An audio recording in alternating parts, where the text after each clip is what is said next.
a walk with me to the dark side, where the spirits are archived on the far side, shadows with dark eyes and creatures that tell lies.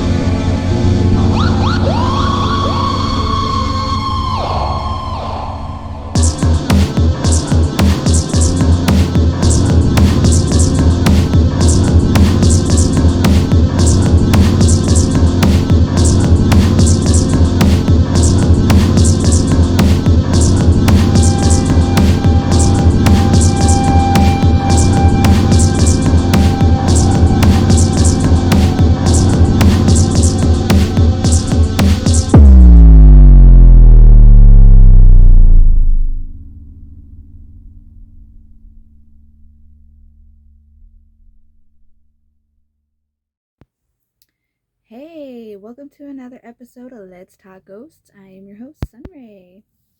So I don't have very many stories submitted, so I'm going to share a lot of my own with you guys today. But before I get into that, make sure you like this video. Please just go like it real quick. It lets me know that you loved it, you liked it, you watched it, and it really helps my page grow. So I always have all of these views and like 3 likes, so make sure to go drop a like, please. And subscribe to my channel so that I can keep growing and keep doing this. So I am going to share with you guys how I met my first spirit guide. I actually went back to the location, kind of gave you guys a little bit of a view to see what I'm talking about, and I shared my story with you. So here is that video now. I'm going to share a story with you guys about how I met my first spirit guide. It was a couple years ago, and me and my wife would do RV living, and we were parked in this spot, and if we turn around real quick, you get to see my RV. So we live in that, and we used to park right over here.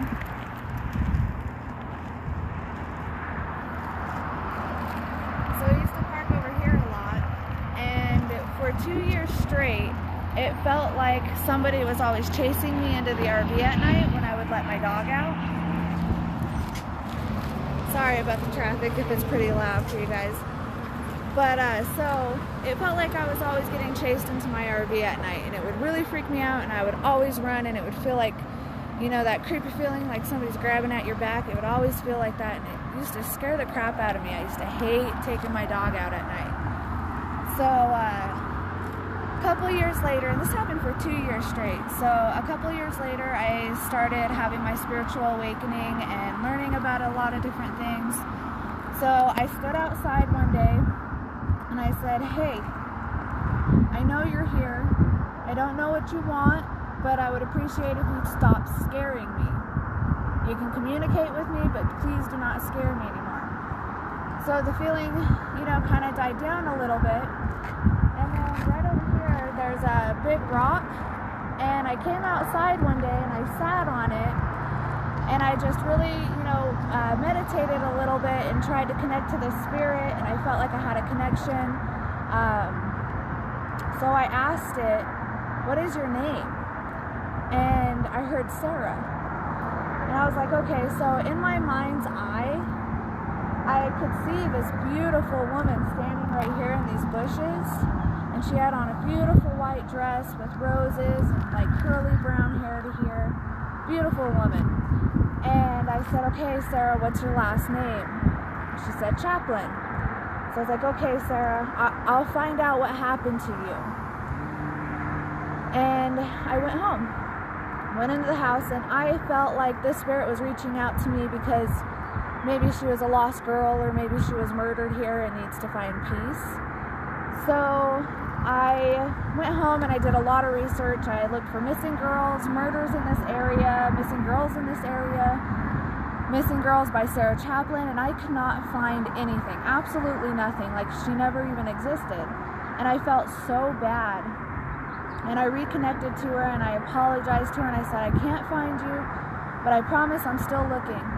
And she never scared me ever again. She never chased me back into the house or anything, but in my mind's eye, I always saw her standing over here, just kind of waiting. So I finally reached out to my Reiki master, and I told my Reiki master about her, and she goes, okay, what's her name? And she typed it into her computer with the word metaphysical behind her, and found out that this Sarah Chaplin is a Jewish goddess, and she is my spirit guide. And I looked into her a lot more, and she is actually, she's a witch, and she does a lot of healing and natural abilities and stuff like that, and she is my spirit guide to this day still. I don't think she'll ever leave me, but she encourages me and pushes me to practice white magic and to heal and be happy, and yeah. So that's my story of how I met Sarah Chaplin, and I had the opportunity to come up here and show you guys where it all happened. This is where it all started for me.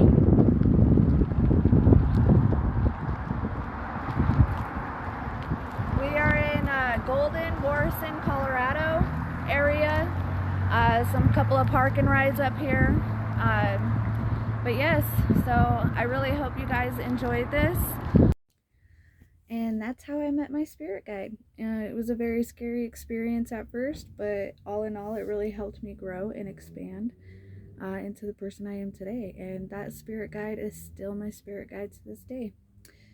Another experience I wanted to share with you guys was this one time I was at my friend's house, and she can sense spirits, and like I can.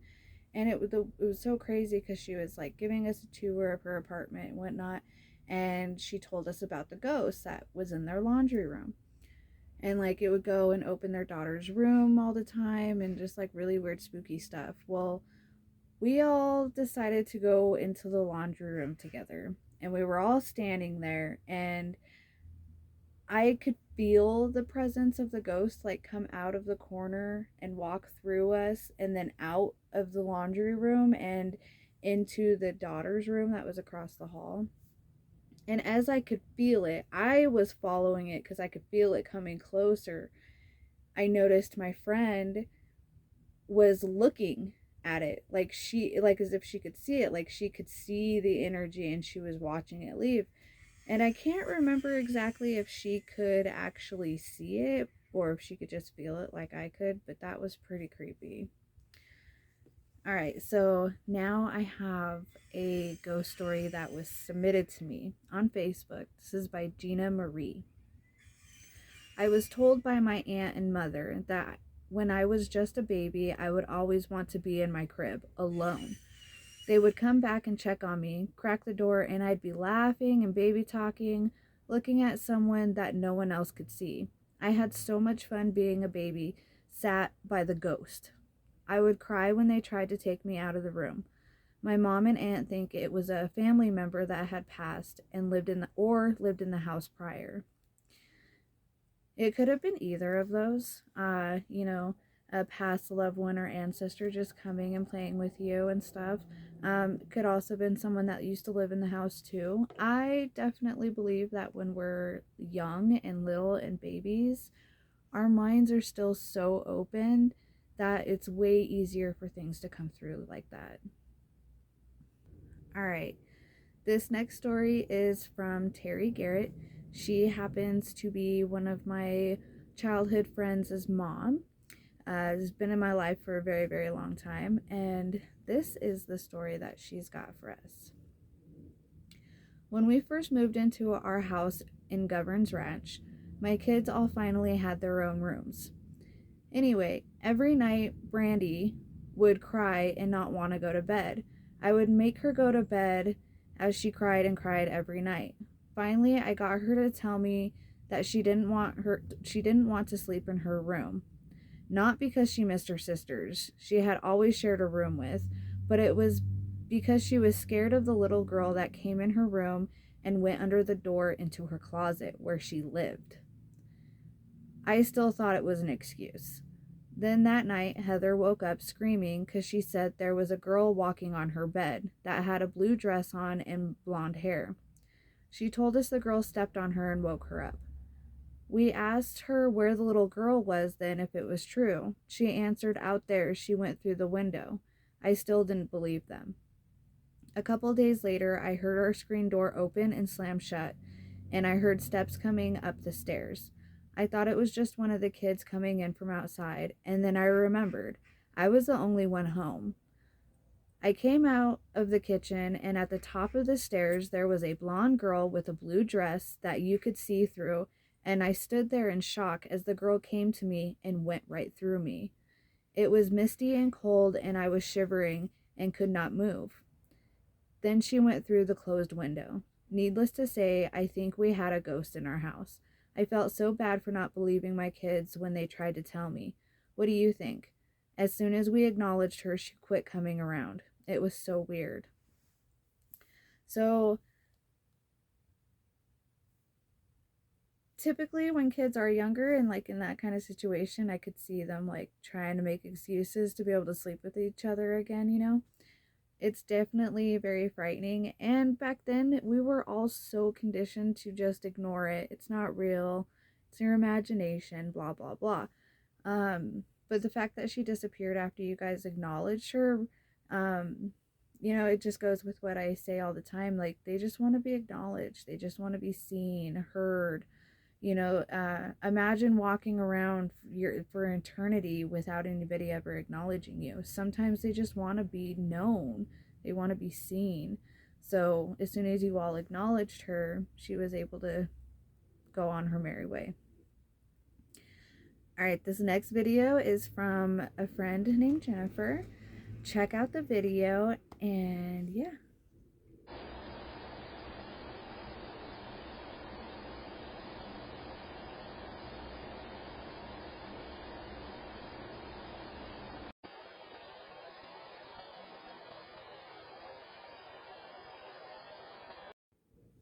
All right, guys, so I definitely think it was a fairy in that video. That's just my own personal beliefs. I know some people don't believe in fairies, but I definitely do. And that really, it looked like a fairy to me. Dead serious looked like a fairy. So let me know what you thought about that video in the comments. And don't forget to like this video either.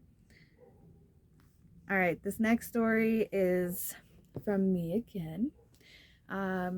When I had moved in with my mom after some time. She had been living with my great grandmother, Loretta. And after Grandma Loretta passed away, I moved into the townhouse with my mom. And I ended up taking my Grandma Loretta's room. Well, one night, me and my friends were just hanging out, doing our thing, laughing, joking around. And all of a sudden, my friend looks at my arm and goes, "Lorraine, what happened to your arm?" And I looked, and it was like right here on my arm. And I looked, and there was a full-on bite mark, like full teeth. Someone had bit me with their whole mouth. Just impression in my arm, and it didn't hurt, it didn't sting or anything. And I was like, "Are you serious? Like, I don't remember anybody biting me." And I'm like, "Did you bite me when I wasn't paying attention?" Like, it was just the weirdest thing, because that's something you would remember, somebody biting you, especially a bite that big. So that was one weird thing that happened in that townhouse. When I would be home alone, I would hear people come up the stairs. And I remember I would be sitting in my room, and I'd hear somebody come up the stairs, and I would just be looking out in the hallway waiting for someone to turn the corner, and nobody ever would. It happened a lot, to the point where I just kind of like, it didn't even really faze me anymore. And another thing about this townhouse house is my stepdad. My mom and my stepdad's bedroom was in the basement, and they had the laundry room right next to them. And my stepdad would tell me that he used to see ghosts in that laundry room all the time. Like, he would open the door. If he left the door open, he would see people walking back and forth. Or he would go to turn around when he was in there, and he would see a face just staring right at him. So that was the townhouse that I used to live in. And yeah, this last one is a little short, mini, tiny story. Recently we went to Trinidad for a night, and we stayed in a hotel, and I decided to just turn my spirit box on. And I said it in my head because I do believe that ghosts can hear your inner thoughts if you allow them to. And I just in my head asked if anybody was there and what their name was. And the name Martha came up on my phone. So I was like, okay, her name is Martha. Well, I ended up having to leave, so I shut the spirit box off right away, and we went and on or about. And my bonus mom was there, and I asked her, because she can feel things too, and I asked her, I was like, do you feel anything here? And she's like, yeah, it definitely feels like another person is here. And we both agreed that it felt like a woman, like a motherly type woman. She was very attentive and caring. She wasn't scary or anything like that. And honestly, nothing really creepy happened there other than just having that feeling of another person in the room. And that's it. That's all my stories for this week. So if you want to be on the podcast, please email me or find me on my social medias. We can do some video chats or whatnot, and you can share your stories with me. If you have ideas on topics you want to hear me talk about, drop them in the comments. Let me know. I want to hear from you guys. So make sure to like this video. Go subscribe to my channel.